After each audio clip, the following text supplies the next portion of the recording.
I now call to order this morning's session of the Board of Supervisors for the University of Louisiana System. Ms. Carroll, would you please call the roll? Mr. Barry Busada. Here. Dr. Jimmy Clark. Here. Dr. John Condos. Mr. Steve Davison. Ms. Lola Donahoe. Ms. Jill Leatherman. Mr. Al Perkins. Mr. Dana Peterson. Present. Ms. Elizabeth Pierre. Present. Mr. Virgil Robinson. Here. Mr. Mark Romero. Here. Ms. Christine Russell. Mr. Joe Salter. Mr. Brad Stevens. Here. Ms. Julie Stokes. Ms. Bailey Willis. We have a quorum. Thank you, Carol. I would ask that Ms. Lola Donahoe now please lead us in an invocation as we begin this morning's business.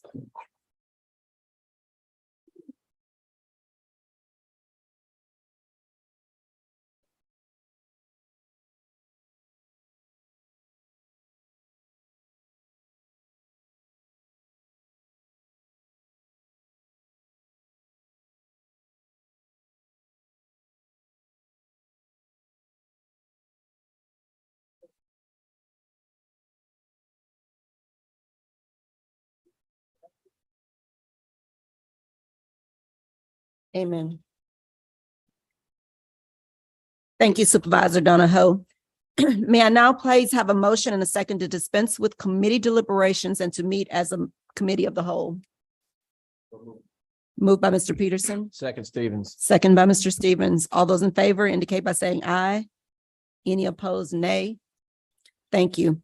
I would also like to advise that if any member of the audience would like to make a public comment on an agenda item, please use the comment cards located on the table in the back and give it to a staff member. Our first item of business is the approval of the minutes from August 24th regular meeting and September 14th special meeting. May I please have a motion and a second to approve the minutes of these two meetings? Moved by Supervisor Donahoe, second by Supervisor Davison. All those in favor? Aye. Any opposed? Thank you. Again, we are meeting as a committee of the whole and everyone can vote on all items. Each committee chair will conduct the business of that particular committee. We'll start with the grievance committee. Supervisor Donahoe, do you have a report? Just think so. The grievance committee met earlier and after careful review of the process used by Louisiana Tech University, the committee recommends that the grievance filed by Dr. Don Lynn be denied. And as the chair, I would offer this as a motion. Okay. Is there a second to that motion? Second. Okay, it's been moved and second that we accept the grievance committee report. Any questions, discussion? Hearing none, all those in favor indicate by saying aye. Aye. And I'm recused from that matter. Yes. Supervisor Davison is being recused. So with our legal counsel, when we have a recusal, does that mean they have to have a roll call vote, or is it just enough to record the recusal? Okay, thank you very much. Okay, so Supervisor Davison is recusing himself from this vote. Okay, I think all those in favor indicate by saying aye. Aye. Any opposed, nay? Thank you, that motion carries. Does that complete your report? That completes our report. Thank you. Thank you. We'll move down to academic and student affairs. Chair Donahoe, I believe you have that item as well. Yes, thank you very much.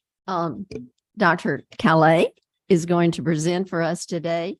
We have 6 items on the agenda for academic and student affairs, and these require approval, all of them.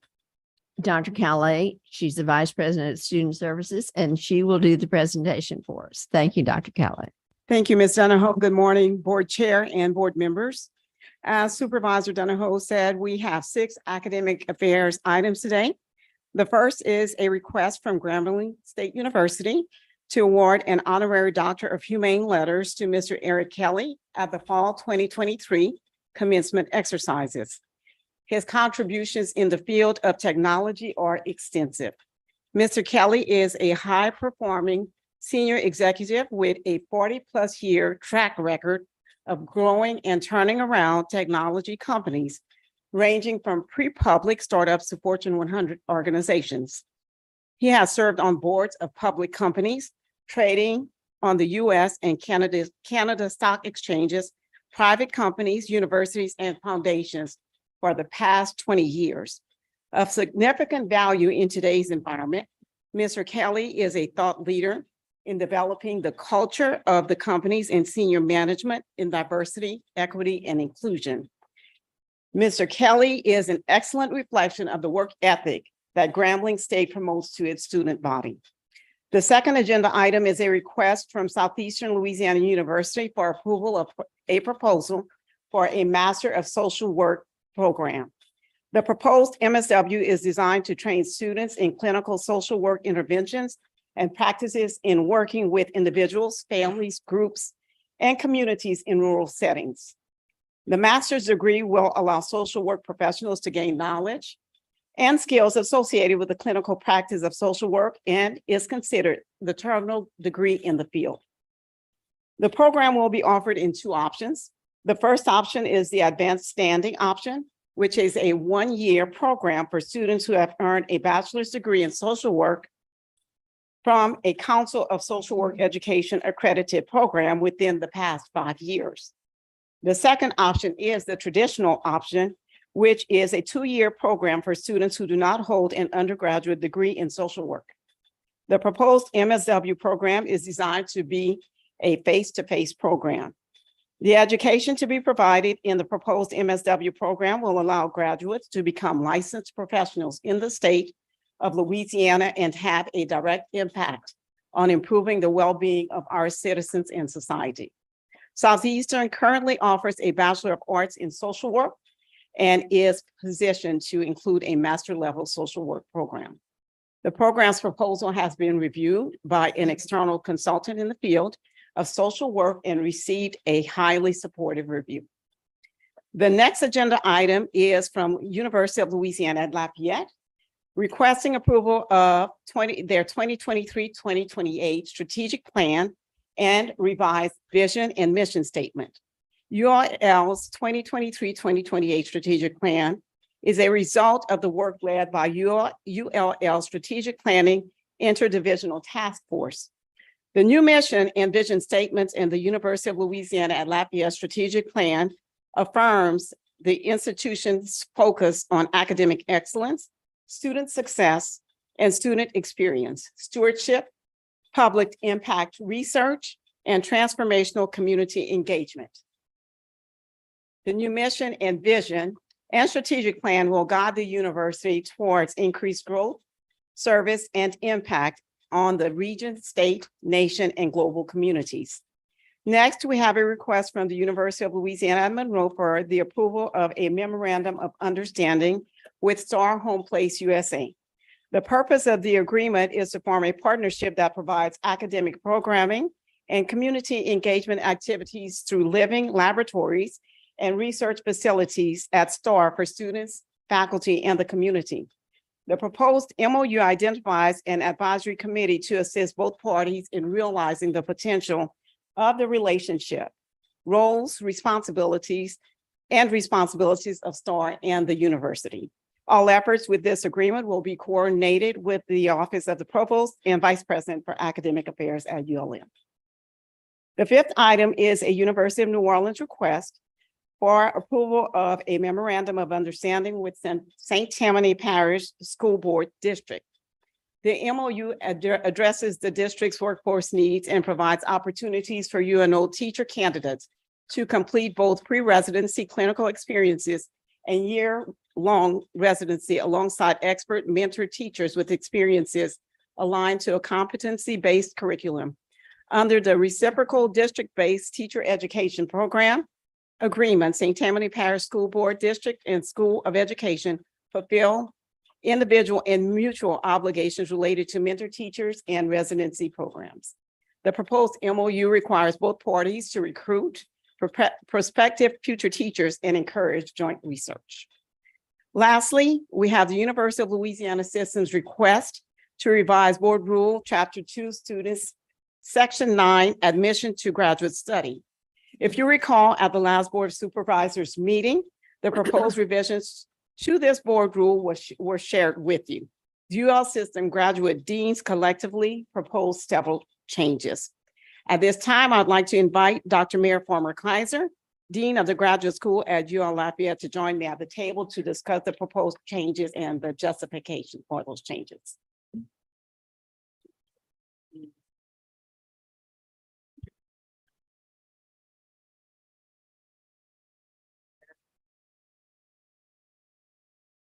With my colleagues at every other UL system institution, we come today to propose a change to better reflect holistic admissions best practices. Oh, sorry. Is this better? Okay. No. Is it okay? Hmm. Testing. It's just me. There you go. Better? Okay.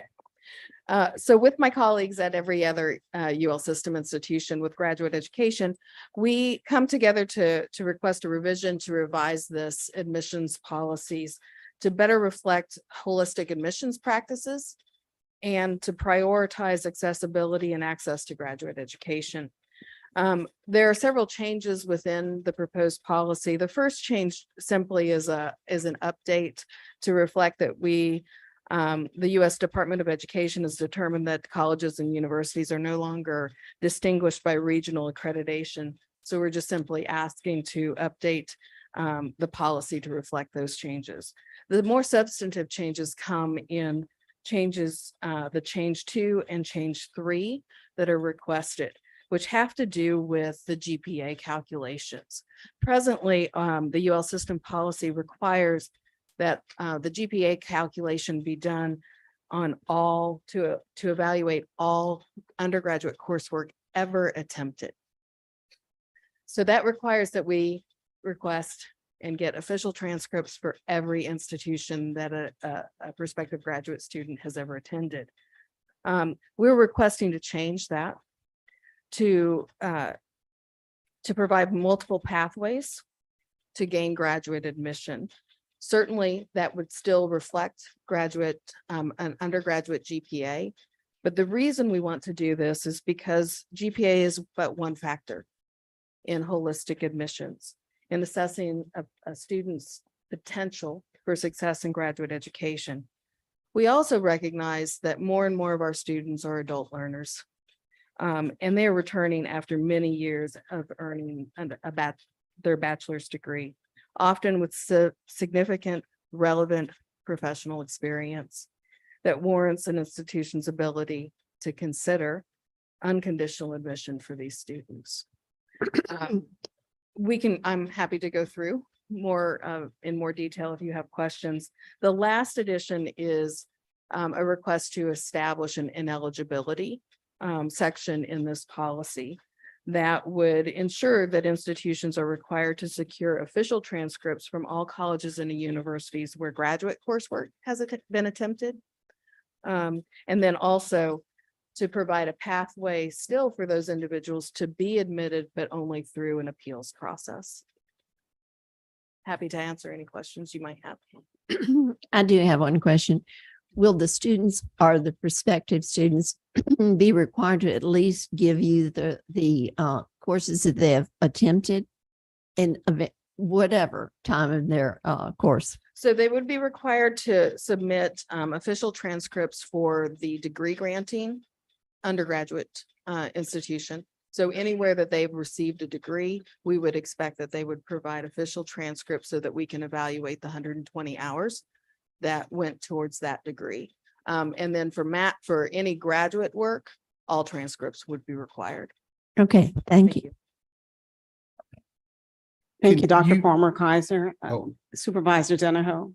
Oh, another question. Yes, sir. I'm sorry. Can you discuss a little bit further the multiple pathways Absolutely. circumstances that you're envisioning? So when we evaluate a prospective graduate student, their entire application packet, we're looking at multiple things. One is the GPA, but we're also often looking at GRE scores. We're looking at letters of reference, writing samples, and so forth. But with regard to the GPA, we want to be able to look at the GPA and allow them to meet that GPA threshold in in different ways. So one might be their overall GPA on their undergraduate degree earned. So the 120 hours, what's their GPA? Another way to look at it is their last 60 hours. Oftentimes when a undergraduate student goes to school, those first 60 hours may not be as high as you want, but as they advance, they get into their major area of courses. And so their last 60 hours might be significantly different. And we see that as demonstrating persistence and achievement in a specialty area, which they're likely to be going on into. The third way is to look at the graduate coursework attempted. And so success there.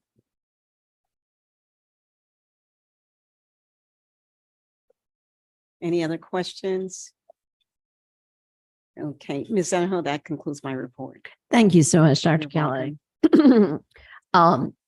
Does anyone require any further clarifications on any of these items? Dr.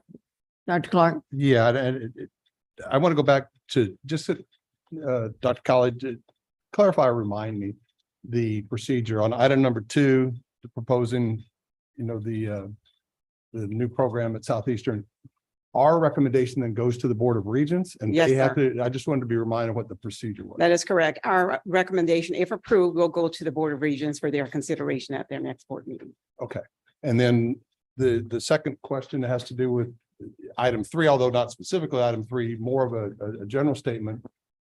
When institutions propose changes to their vision or mission, in this case, the word missions stuck out to me. So role, scope, and mission is the purview of the Board of Regents, or is it our purview? And I don't know how that Yes, works. Supervisor Clark. So it's the answer to that is it depends. So role, scope, and mission, as it is defined in terms of the mission of various institutions. We have a flagship institution. We have 3 statewide research institutions. And of course, we have the regional institutions. And that is defined by the Board of Regents, part of the master plan for higher education.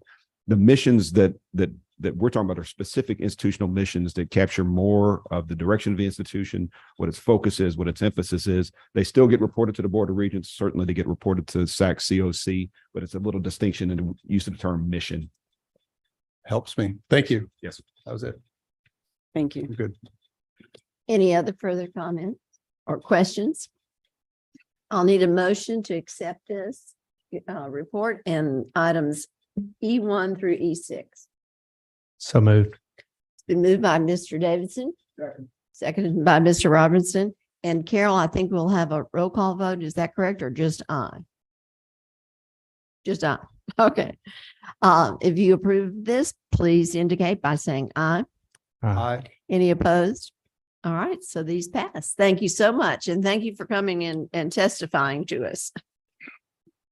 Madam Chair, that concludes our business. Thank you, today. Supervisor Donahoe. We'll move to athletics, and Mr. Robinson, Supervisor Robinson will be giving that committee report. We have 8 items on the athletic committee today. All of those items are consent items, and Mr. Janae will give us a brief overview of those items. Thank you so much. The first item is item F1 and F3. Approval of contract with Matthew Taylor and then the phone code.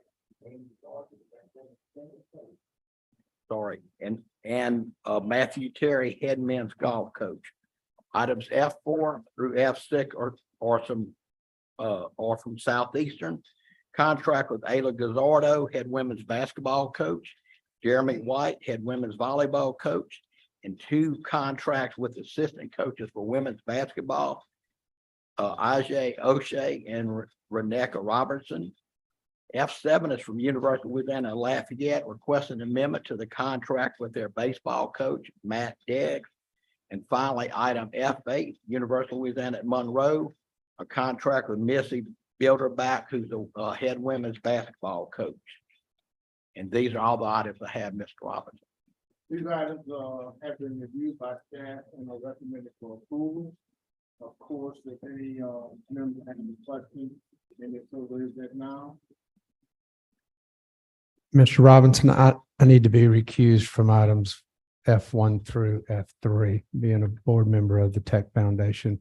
That's also a party to these coaches' contracts. So Carol, would you please note that Mr. Davidson has to be recused on item 1? 1, 2, and 3, 1, 2, and 3. Okay, Yeah. I'm sorry. the 1, tech 2, matters. 1, 2, and 3. Any other questions or comments? Seeing none, all those in favor? Aye. Any opposed? Ayes have it, so ordered. That concludes the business of the athletic committee. Thank you. Thank you, Ms. Robinson, for chairing this. Thank you, Supervisor Robinson. We'll move down to our audit committee. Supervisor Stokes. Thank you. We have one item today on the audit committee that is discussion item, and Ms. Jennifer Oberthier will provide a brief overview. And I just texted you if it was Oberthier or something else. Sorry, my phone was. That's okay. We've had extensive talks, but never talked about that pronunciation. It's a different one. Thank you. Thank y'all very much. This is item G, the University of Louisiana System report on the internal and external audit activity for the period of August 21st through October 22nd, 2023. This week, each board member received a listing of the internal and external reports completed by various auditors since the last board meeting. Also included in the audit summary are the internal reports, internal audits that are currently in progress, and a follow-up timetable to ensure recommendations made in prior reports are implemented. This is a report only, and no action by the board is necessary. Thank you. Are there any questions or comments from the board? Any comments from the public? And do we have any other business at this time? All right, if not, that concludes the business of the audit committee. Do we have a motion to adjourn? Second? I don't think we have to adjourn. We don't have to adjourn. No, Well, since then- we're meeting as a committee of the whole, we just go to the next committee, but thank you. Okay. So that would take us to facilities planning, and Mr. Basato will present that committee report. Regardless of what the script says. I know, I'm like, why do y'all put that on there then? I'm gonna show you all. It's true, it's on there. I know. The next system president will correct that for you, I'm sure, going forward. I'll be waiting for that. I'm holding you accountable. We have 6 items on the facilities planning committee that are all consent agenda. Mr. Bruce Janay will provide an overview of the agenda items by campus. Thank you so much, Mr. Basada, for stepping in as well. Campuses are requesting approval of the following.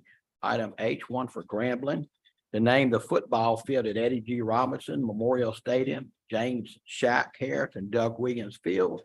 The Department of Athletics at Grambling wishes to celebrate the legacy of 2 of the most iconic names in Grambling State University football history. James Harris and Doug Wiggins both played quarterback under the legendary coach Eddie G. Robinson, helping the G-men to 7 combined SWAC championships between 1965 and 1977. Following their collegiate careers, both have represented the Grambling State name with pride and excellence. Item H2 is from Nichols. Dr. Clune has provided very detailed justification for these namings as follows. Stouffer Gymnasium, the renovated portion will be known as Don Landry Legacy Center. The new baseball field house to be completed in 2024, Henry J. LaFont Senior Field House. And finally, the women's basketball locker room will be Roy and Dale Locker Room, Den of Faith. Item H3 is from Northwestern. They want to enter into a grounded facility lease with Demas Unlimited Foundation for interior and external renovations to the baseball complex as authorized by state law. The project will cost approximately $6,500 paid for with private funds. They will do an installation of concrete and improvement of drainage. The university is granted a 2-month time frame for completion.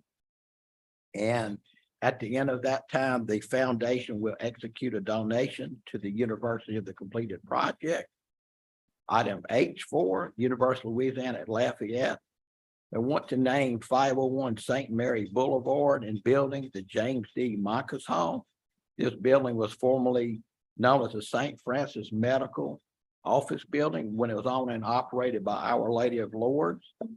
Jim and Ruth Marcus have given generously to the university. The most recent transformational gift of $7 million through the James D. Marcus Family Foundation will bolster the university expansion efforts of the health science campus and provide valuable support to the College of Nursing and Health Sciences. Item H5 is also from Louisiana at University of Louisiana at Lafayette. They want to enter into a purchase and sale agreement for the acquisition of 804 East Mary Boulevard, formerly known as the One Acadia building, with designated capital outlay funds. The university has reached an agreement with the owner of the property, and the property includes almost a 4,000 square foot building for $815,000. This property was identified as an important acquisition by the university to expand the campus to adjacent property and have additional office space. The university has engaged a certified appraiser who reviewed the property and building, and the appraisal report came back at the purchase price of $815,000. Finally, the last item is H6, University of Louisiana at Monroe, requesting board approval to accept donations of Malone Stadium field turf, Wally Jones short game practice facility turf, and the softball field turf from the University of Louisiana Monroe facility. Want to note that the board had previously approved for the university to enter into these lease agreements with the facilities corps, and as part of that package was, upon completion, a donation would be made back to the university. Those are all the items I have, Mr. Posada. Okay. All of these agenda items have been reviewed by the system staff and outside legal counsel and are recommended for approval. Of course, if any member has a question or wishes to discuss any of these items, please let me know. Any questions, comments from the board? Any from the public? Comment, not a question, a comment. If under item 1, if simply being an iconic name associated with Grambling football, I'm curious as to why Virgil Robinson is not included on this list. I guess it is a question. You'll have to talk to president-elect of the system. I will look forward to doing so. But I thought that question may come up. Okay, all right. Very good. I will definitely defer on that. Any comments from the public?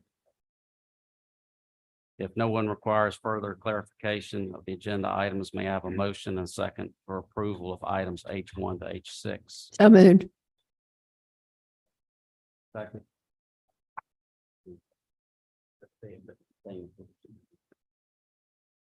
Any discussion? All in favor? Aye. Any opposed? Motion passes. Do we have any other business this time? If not, that concludes the business of Facilities Planning Committee. Do I have a motion to adjourn now? Next committee. No. Thank you, Supervisor Basada. We next go to Finance, Supervisor Romero. All of it, and I, Mr. Nash and Mr. McIntyre providing it.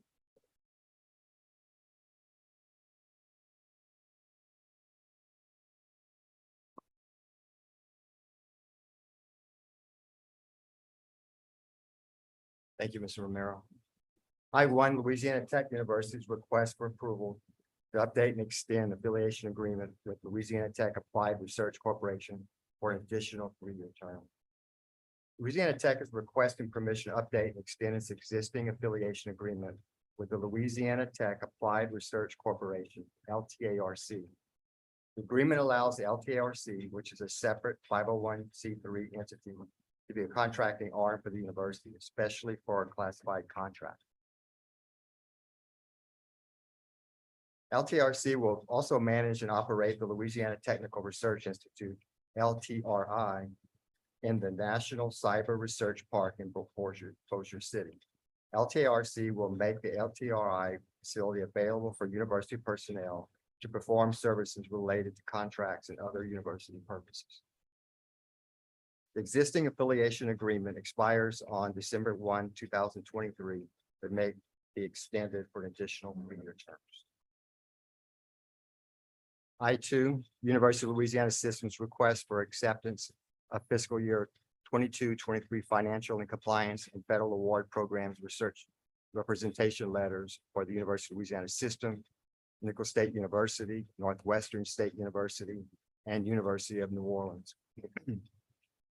In connection with its financial and compliance audits of colleges and universities, the Legislative Auditor's Office requires the President and the Chief Fiscal Officer to review certain representations and certify those representations are true and correct. The legislative auditor policy further requires that the appropriate management board accept the university representation letters in a public meeting. Documentation is available at the system office. Good morning. Item I3 is the system's financial status of alternatively financed projects for the fiscal year ended June 30th, 2023. Alternatively financed projects are facility construction projects that are financed and constructed by campus-affiliated nonprofit corporations like foundations and facility corporations. The universities lease their land to the nonprofits, and the nonprofits finance and construct the facilities and then lease the completed facilities back to the universities for their use.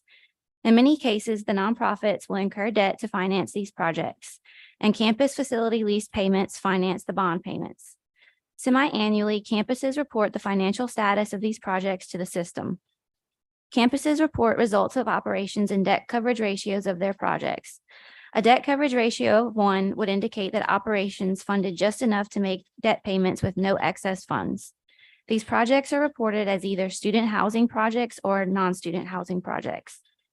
In total, campuses reported student housing revenues of approximately $68 million, expenditures of $25 million, annual debt obligations of $32 million, and a debt coverage ratio of 1.5. The campuses did not express any concerns regarding these student housing projects. The non-housing projects would include student unions, parking garages, recreational facilities, athletic facilities, and similar projects. In total, campuses reported non-housing revenues of approximately $21 million, expenditures of $9 million, annual debt obligations of $11 million, and a debt coverage ratio of 1.2.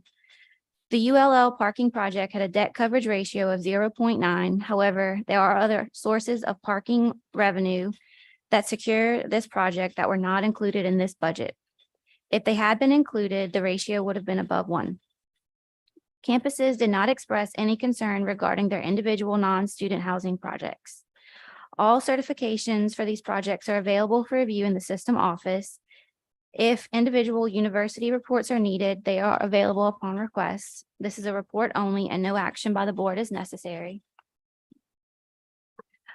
Item I4 is the system's report of fiscal year 23 fourth quarter financial reports and ongoing assurances. The first report provided to you is the comparison of the operating budget to actual revenues and expenditures for fiscal year 23. The second report is a comparison of the actual operating activity between fiscal years 22 and 23, and there are a few items to note. For fiscal year 23, in the budget to actual comparison, the system had recognized 94% of budgeted revenues and expenditures for a total of $897 million. As seen in the prior year to current year comparison, this is a decrease in actual revenues and expenses from the prior year of 2% or $21 million. Most campuses reflected excess budget authority for general registration and non-resident fee revenues, meaning they did not collect the full budget amount, which is because of the continuing decline in enrollment. In the prior year to current year comparison, again, other revenues increased by $22 million from fiscal year 22, mostly because of a non-governmental research grant that ULL received during fiscal year 23. And it's also because of transfers into the operating budget from other funds, including fund balance reserves to offset the decline in tuition and fee revenues. Also, in the prior year to current year comparison, during fiscal year 22, many campuses were able to cover their scholarships with operating funds and HERF funds, which are less available for fiscal year 23. So these costs were transferred to non-operating funds, including the use of reserves. This caused the significant decreases in the operating fund scholarship and fellowship expense, and also in the charges and other interagency expense. There were no other large variances that are unexplained or cause concern. The next report shows the results of the campus's auxiliary and athletic operations. It shows the revenues, expenses, and change in fund balance for fiscal year 23. I've also provided a report that shows this information broken down for each campus. Revenues totaled 260 million, expenses were 283 million, and net transfers out were 4 million, resulting in an overall current year operating deficit of approximately 26.6 million, which has grown by almost 20 million from last year's current deficit of 7 million. Last year's ending fund balance was a positive 40 million and has been reduced to a positive 24 million for fiscal year 23. The next report compares each campus's current year athletic deficits for fiscal year 22 and 23. Overall, the athletic deficit grew from 5.7 million to 17 million from 22 to 23. With HERF monies less available to help offset these deficits, the auxiliary reserves are being depleted to cover the athletic deficits. With their quarterly reports, campuses provide their certifications of certain assurances about their operations, and they did not note any areas of immediate concern in their certifications. The certifications and reports are available for review in the system office, and this is a report only. No action is necessary by the board. This completes the financial agenda items, Mr. Romero. Consent agenda items 1.I1 and I2. When reviewed by board staff and recommended the full any member of question or wishes to discuss any of the consent items, please let me know. I have some questions. Five at this time. Looking at I3, and it just jumps out at me about the ULL parking project and doesn't have a one coverage, and it's got less than one. But then it goes on to say, however, there's other sources of revenue in this project that are not included in the budget, and if they were included, it'd be above one. I don't know, it's kind of, would you explain that to me? Why are there other sources of revenue that aren't included? What's the significance of all that? I don't know exactly which revenues were not included in the budget this time, but I'm going to be talking with ULL to see why they weren't included, if we should be including them in the future to show the true health of this project. Some bond issues have secured revenues to ensure that debts are paid. And certain are listed. One might be, they say, the parking fees associated with that project, and others might be auxiliary fees that provide additional security to make sure the debt is being paid. That may be the case at ULL, and that is our understanding. So those revenues would be pledged to multiple projects? They would, yes, but they could also be there to pay a portion of the debt payment if it's necessary. And I guess legal counsel on those bonds wasn't concerned that there's multiple indebtedness for that particular revenue. Evidently, they were satisfied. The bond documents would address that. And if a project goes below a certain level, like in this case, they're required to take certain action to ensure that the debts are paid. Okay.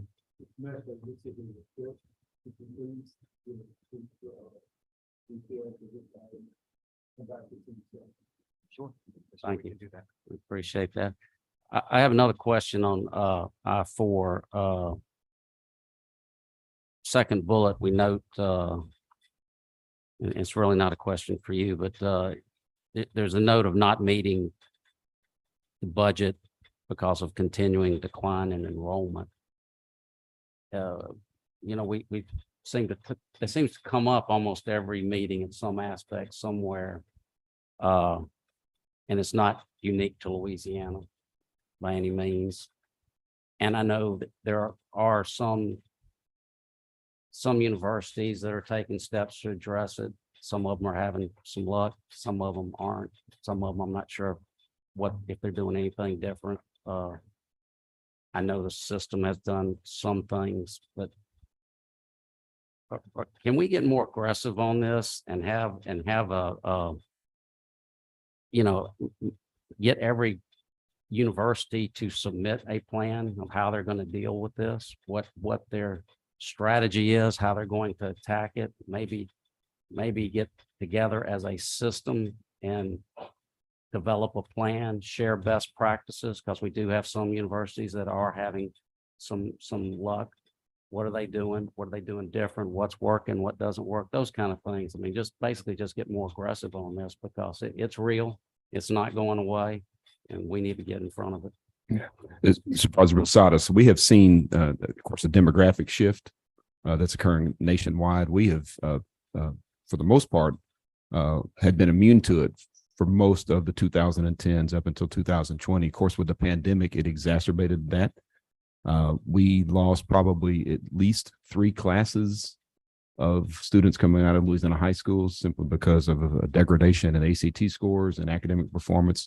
So you had a resulting reduction in enrollment, and a number of students that have been admitted based on our traditional criteria are showing some deficits in preparedness for college level work, which is also going to have a detrimental impact on retention, which also hurts recruitment. One of the ways that we've started to get more aggressive with that systemically is with data. And so Dr. Norris worked with her data teams at our institutions to develop a market penetration report that shows some very interesting parish-based and market-based information for our institutions to be more targeted in their approach to recruitment and retention. There is not a dearth in the overall market for college students. There is in the traditional market. And so it's incumbent upon us to expand our recruitment strategies to go beyond what we've traditionally done. But we can have each institution develop their plans and then again work collaboratively to ensure that there's low-hanging fruit, that they're working together on that. There is some competitive nature to that. Sure. But I think that should be able to be a strength and not a weakness as the system. Right. But your point is well taken.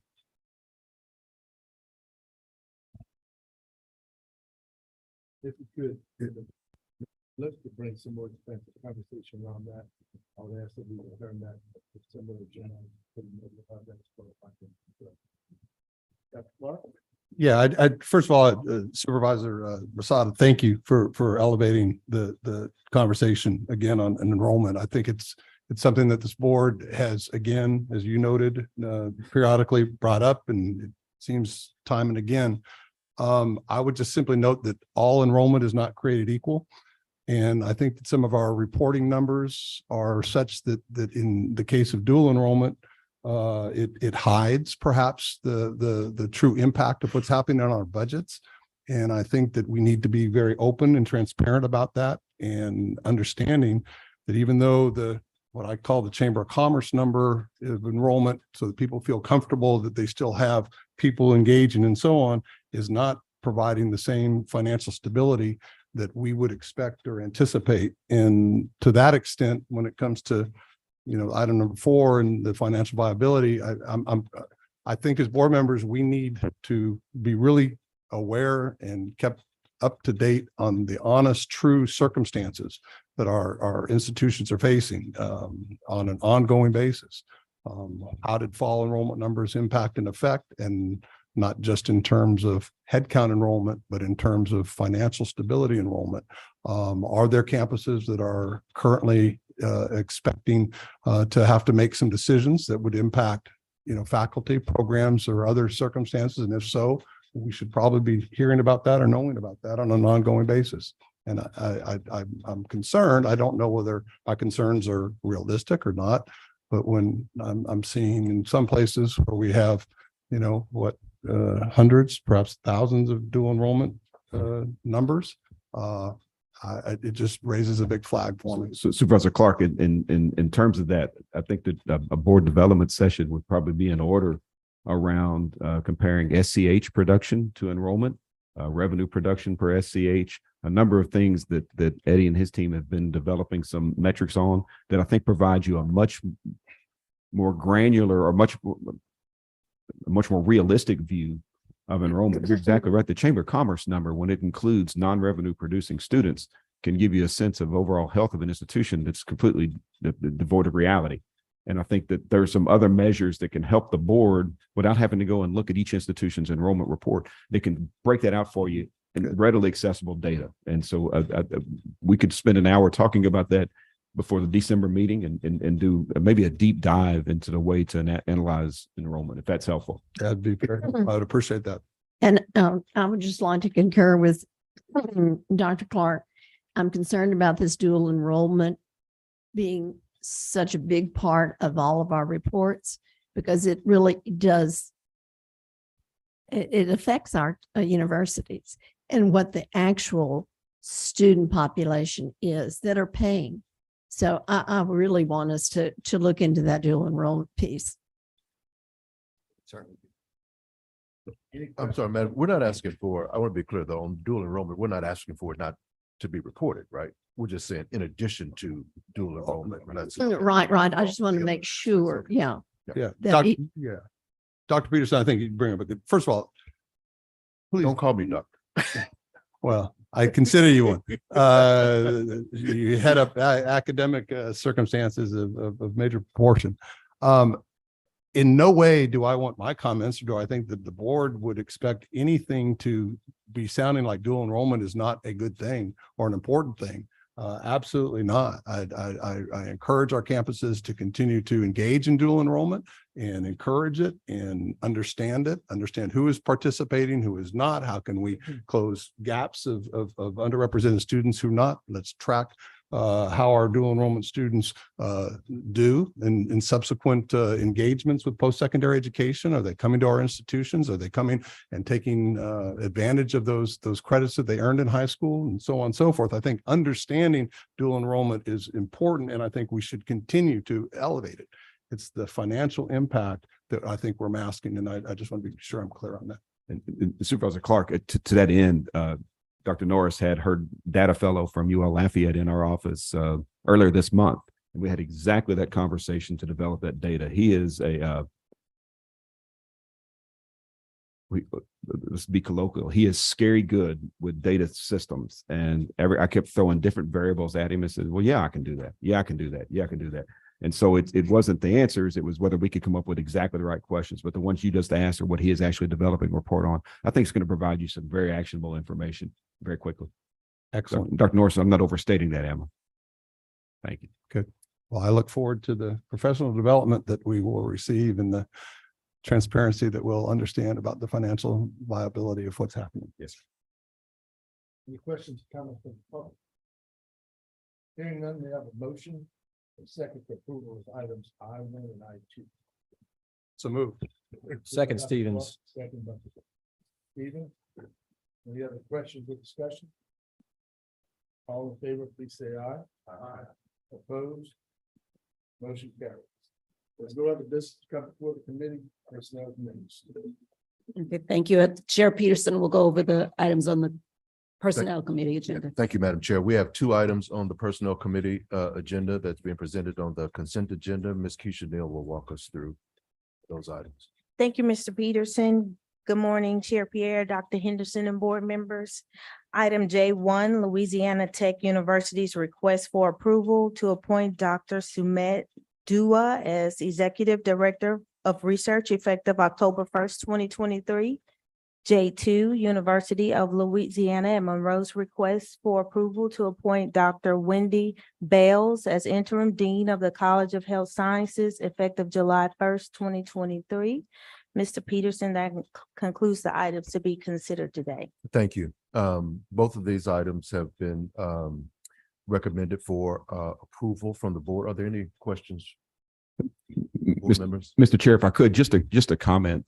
So you have an item from Louisiana Tech, and there's never a convenient time for presidential transitions. And even when a president announces retirement and the board is going through a process, there are decisions that have to be made. President Geis has been very, very open and transparent talking to me in my role as system president, and will be even more involved going forward as he makes decisions around significant personnel appointments at Louisiana Tech. It's important for this body to understand that administrative titles such as this are at-will positions. And he's making decisions that he believes are important for the stability of this institution in his role as president.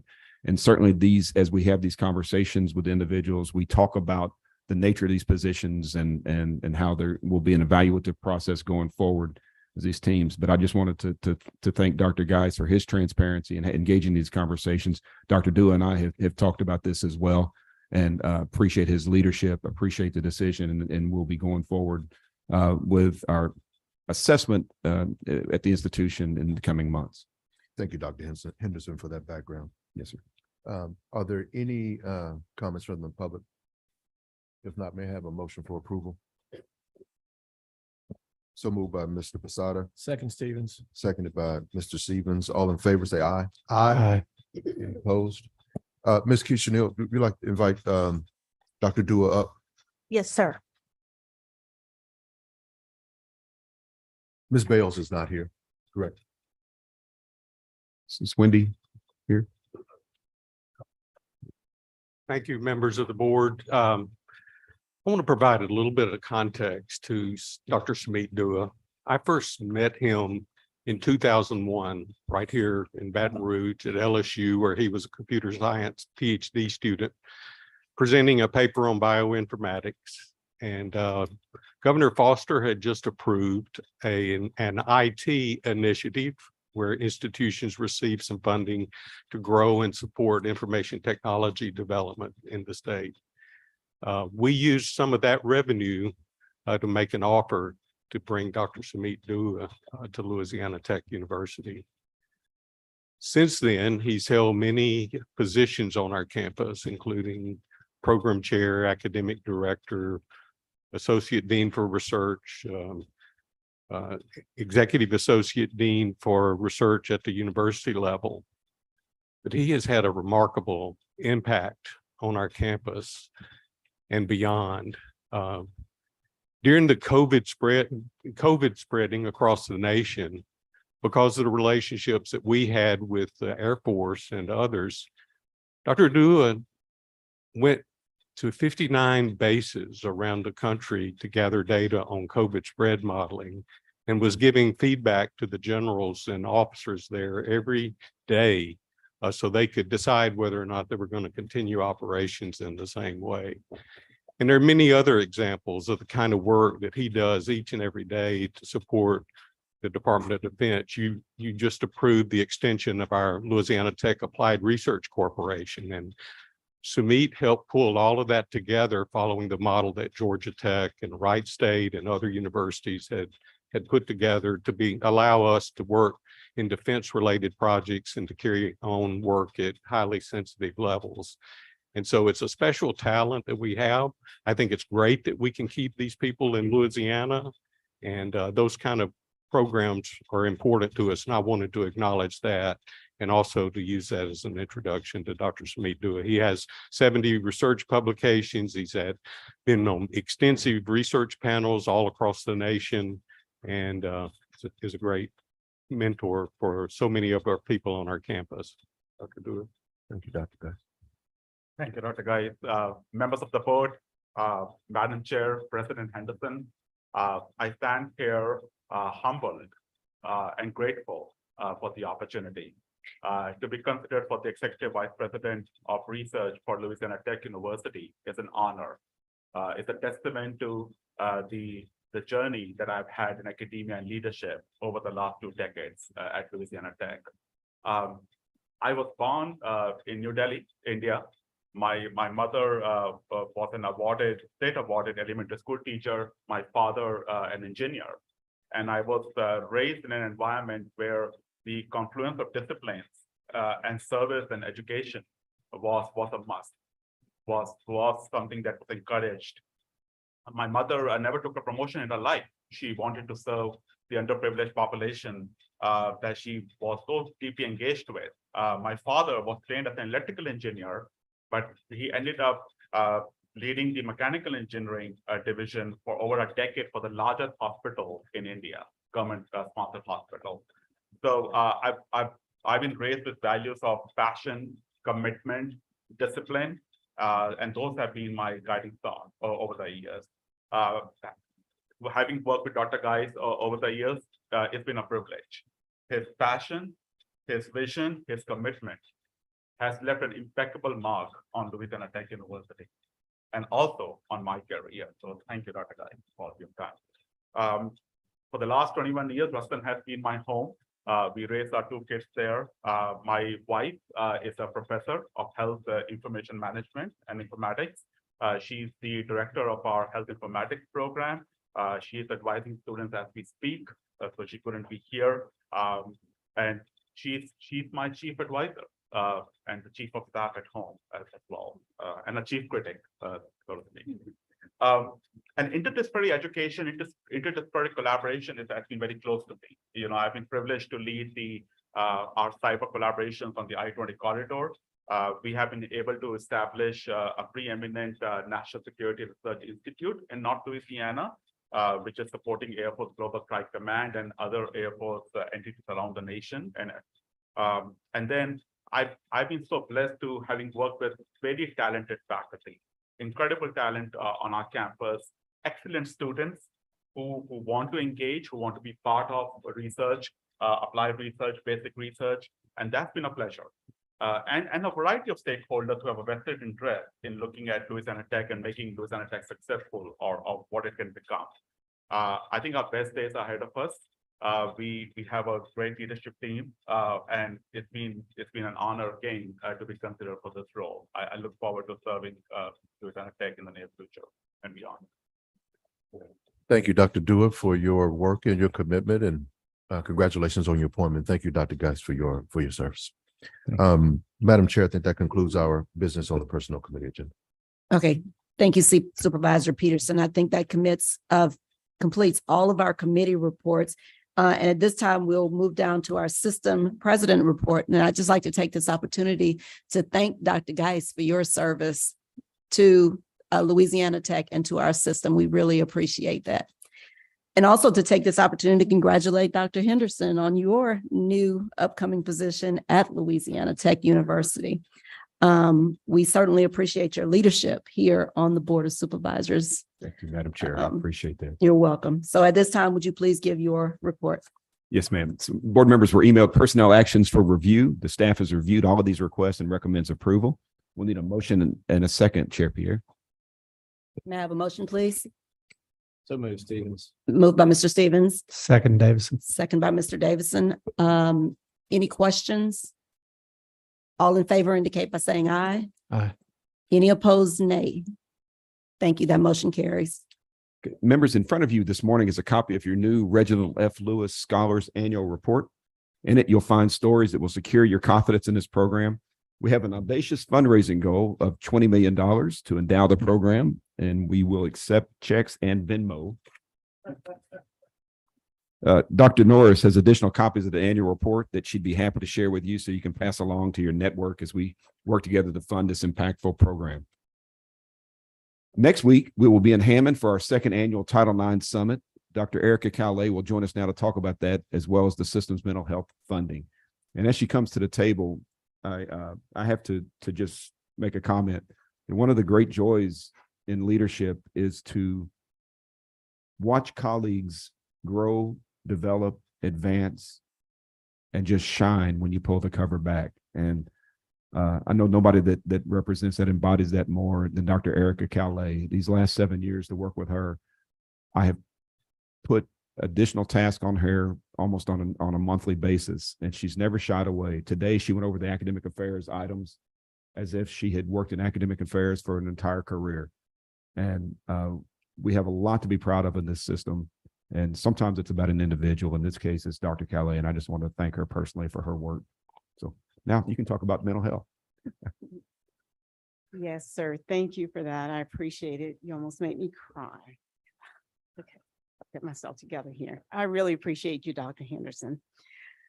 So we will have our second annual Title IX Summit on the campus of Southeastern Louisiana University on next week, Wednesday, November 1st, Thursday, November 2nd. We are excited.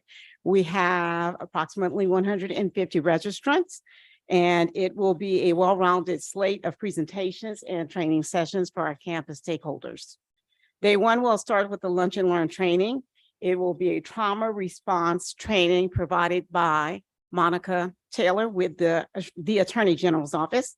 Later, we will have a panel discussion about the direction of Title IX and power-based violence in the state of Louisiana.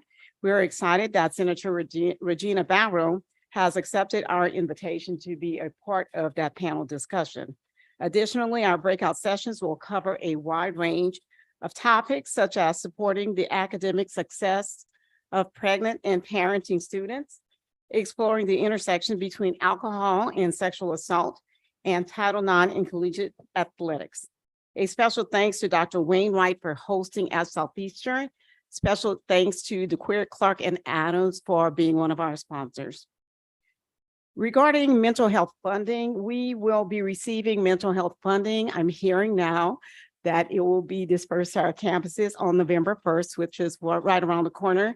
The funds are coming through the Louisiana Department of Health, and all of our campuses are receiving substantial amounts to expand their work in the area of mental health on their campuses. As you know, mental health issues are not going away, but they are becoming more and more prevalent on our campuses. They impact not only our students, but they also impact our administrators, faculty, and staff.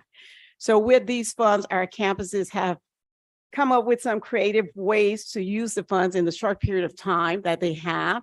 The funds will have to be used by the end of the fiscal year, so they'll be moving fairly quickly. And I just wanted to share a little bit about how our campuses plan on using those funds. They will be using it for training and education for faculty and staff. One of our campuses have gotten really creative and decided to do an outdoor Zen garden, which should be very interesting. It will be to contract with mental health practitioners, support personnel, and obtain consultants. We'll use some of the funds for equipment and supplies, public information, counseling center enhancements, recreation and wellness programs, food and school supply pantries, and also scholarships for graduate students in counseling and psychology.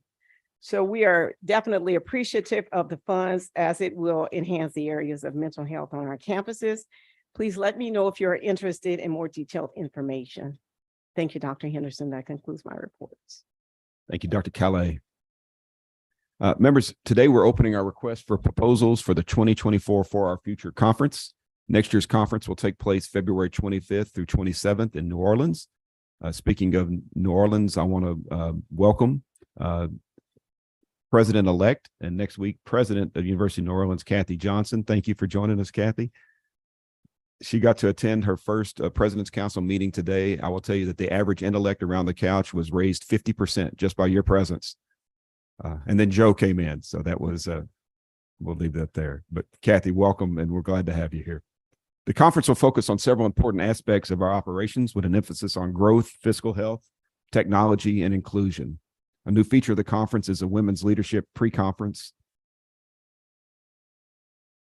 We will have more information on a very exciting keynote speaker in the coming days, and it is killing me not to just reveal it right now, but I will not. It's going to be great. So hold on for that announcement. One thing that will happen at the conference will be the unveiling of a new interdisciplinary journal for our system. Several years ago, we hired Claire Norris to do data for the University of Louisiana system. And then we launched the Reginald F. Lewis Educational Opportunity Initiative, and she took that on. And then we asked her if she would go develop a data intelligence apparatus across the state, and she did that. And then I asked her to take over advancement. She did that as well. And she introduced me to one of her professors from her doctoral program in sociology. And he came and had a great conversation with us. And we talked about publications. We talked about scholarly work and research and how much of that occurs that just goes kind of under the radar. And during that meeting, we had this idea about an interdisciplinary journal. Claire wanted to hire this guy to come work for us, but some things happened and he decided to stay south of town. But I thought the idea was great. And I said, well, Claire, why don't you just create an interdisciplinary journal? Well, there are only 24 hours in a day. And so she said, we're going to need some help. So as you know, a few months ago, Rich Vath joined us. And one of his activities has been to develop, working collaboratively with scholars across the state to develop this concept. I'd like Rich to come forward to briefly introduce Savant. It's the new journal of the University of Louisiana system.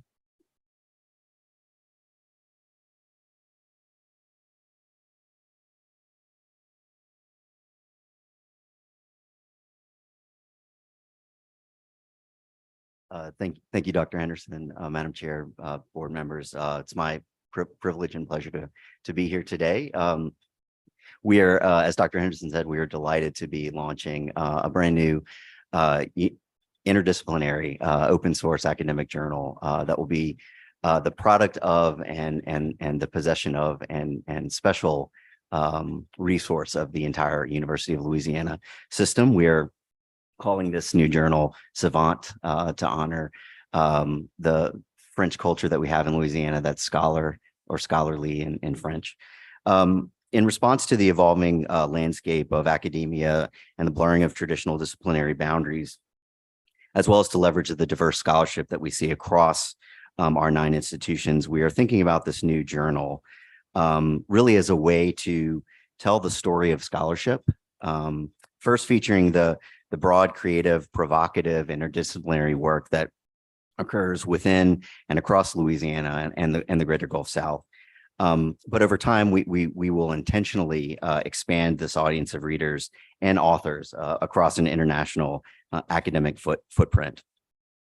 By focusing on problems of human interest and human impact and embracing an open source academic model, we will ensure the democratization of knowledge while delivering for a diverse community.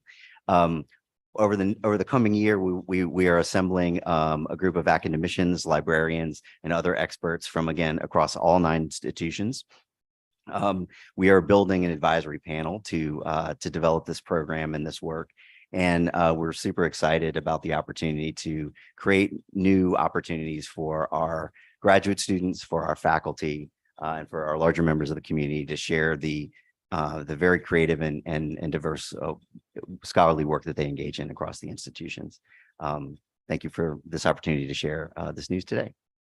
Rich, thank you very much for your work. It's very, very exciting. It's if anyone had been to Louisiana Arts Science Museum, you would have seen a wonderful display over 9 months of interdisciplinary collaboration between Jamie Newman and the School of Arts. And I apologize, I've neglected to remember the other scholar's name, but it's tremendous and the impact is global.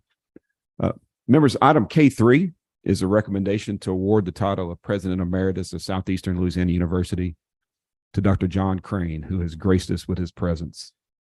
That letter dated October 5th from Dr. William Wainwright recommending the President Emeritus title to John Crane speaks volumes about who he is. He is no stranger to you, but so at this time, I would like to invite Dr. Wainwright to the table to discuss Dr. Crane's mark on the institution.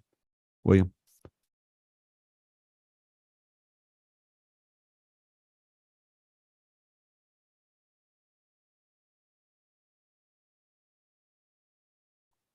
Thank you, Dr. Henderson, Madam Chair, members of the board. It's no secret when you look at the past history and the success of Southeastern Louisiana University that there have been many challenges associated through the years. And when you look at the incredible work that Dr. Crane has done, both on the financial landscape that we all endured in higher education, and you look at the continued growth that we're seeing today, continued investments in facilities and infrastructure, he has his hand and his mark in every aspect of it. I had the unique opportunity in my prior role as Chancellor of North Shore Technical Community College to build a relationship with Dr. Crane centered on student success Everything we worked on together began with the student. And when I look at our core values of excellence and caring, and I look at the culture that has been built within Southeastern Louisiana University, I can assure you, he has left a lasting impression on our success. And I can tell you as well, in the years and decades to come, you will continue to see his hand and impact in much of what has been cultivated through the student experience, his investment in faculty, coming through the ranks as a faculty member, a provost, his scholarly contributions to higher education, not only in Louisiana, but across the nation. It is an honor to bestow this title upon a dear friend and colleague who has made a lasting impression. Thank you, Dr. Wainwright. You know, Dr. Crane's service to Southeastern left an indelible mark on the North Shore and the entire higher education enterprise. Leadership in good times is hard, but leadership in times of scarcity, tumult, it's almost impossible. Dr. Crane proved capable of the impossible, and we're thankful for his service. As you know, any complex organization relies on cognitive diversity in its leadership. Unbeknownst to folks is anytime a difficult decision had to be made, I had to call on someone's counsel who thinks about things from a completely different angle. And it was always John Crane. And while we took completely different paths, we always would arrive at almost the same solution. But the resolve, the confidence that would give me in making these decisions because of his counsel was deeply appreciated. And so, Madam Chair, we would need a motion and a second to name Dr. John Crane the President Emeritus of Southeastern Louisiana University. Do I have a motion? I'll make that motion, Madam Chair. Motion by Supervisor Stevens, second by Second. Supervisor Clark and Donahoe. Yeah. Everyone wanted to make that motion. Okay. Are there any questions, any discussion? Hearing none, all in favor indicate by saying aye. Aye. Any opposed, nay. Thank you. That motion carries. Thank you, Dr. Henderson. And so I'd like to invite Dr. Crane to the table if he'd like to say a few words, and then we'd also like to get a photo with the board and Dr. Crane, if that's okay.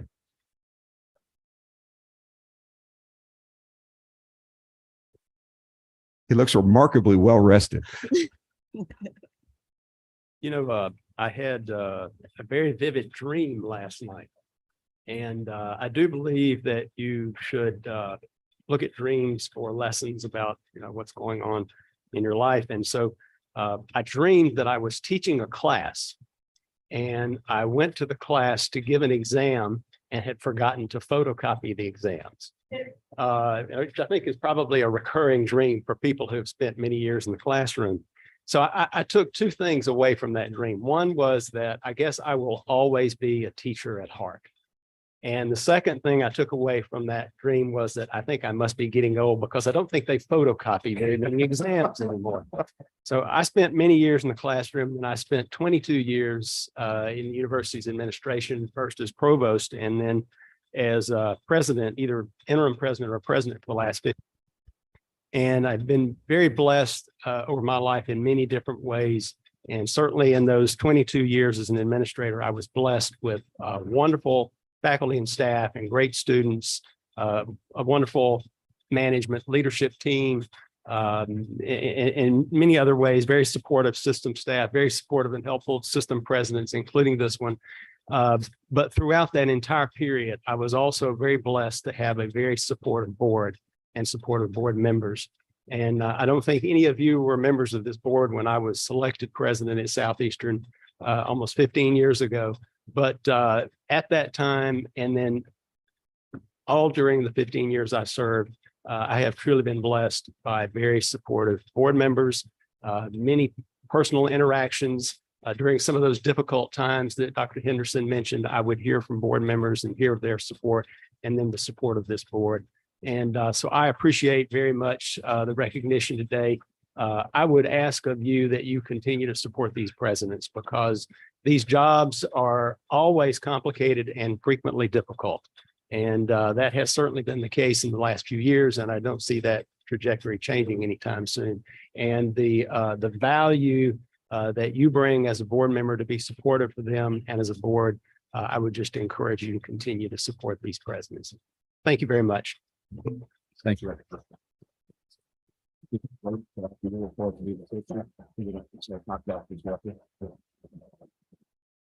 So members, if we will, immediately following the president's report, we will have a photo with Dr. Crane. Would love all of you to be present. And I know there's some members of the Southeastern community that have joined us here. Also, we'll get some photos with you as well. Dr. Crane, thank you very much. And Madam Chair, that concludes my report. Okay, thank you, Dr. Henderson, and congratulations, Dr. Crane. I'll now move into the board chair report. As we near the end of the calendar year, it will be soon time to elect officers for 2024. So I am appointing the following three individuals: Supervisor Al Perkins, Supervisor Mark Romero, and Supervisor Christine Russell to serve on the nominating committee, with Supervisor Al Perkins serving as the chairman. This committee will meet between now and the regular meeting of the board on December 7th and recommend officers to the full board at that time. Is there any further business to come before the board at this time? Hearing none, may I have a motion to adjourn? Moved by Mr. Peterson, second by Mr. Posada. Any opposition to adjourning? Hearing none.